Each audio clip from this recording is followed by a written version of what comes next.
اگر گندے کپڑوں میں شرم آتی ہے تو گندی سوچ رکھنے میں بھی شرم آنی چاہیے۔ برا وقت بھی کمال کا ہوتا ہے صاحب، جی جی کرنے والے بھی تو تو کرنے لگتے ہیں۔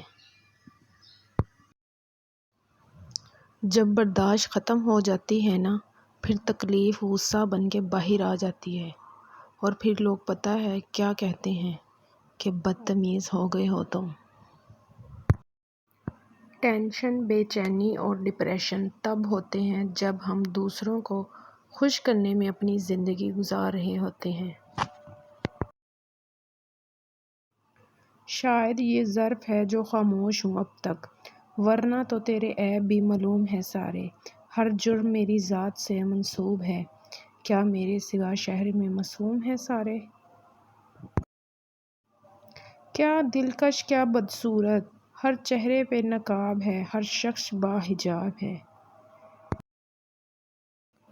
دو چیزیں اپنے اندر پیدا کر لو، چپ رہنا اور معاف کرنا۔ چپ رہنے سے بڑا کوئی جواب نہیں، معاف کرنے سے بڑا کوئی انتقام نہیں۔ رات کی تنہائی میں خاموشی سے دعا مانگو تو لگتا ہے اللہ صرف میرا ہے۔ کسی کا دل نہ دکھاؤ، اس نے صبر کر کے اللہ پہ چھوڑ دیا تو تمہارے لیے مسئلہ بن جائے گا۔ آخری زمانے میں حق اور سچ بات کرنے والوں کو بیوقوف سمجھا جائے گا، اور مکار دھوکے بازوں کو ہوشیار عقل مند سمجھا جائے گا۔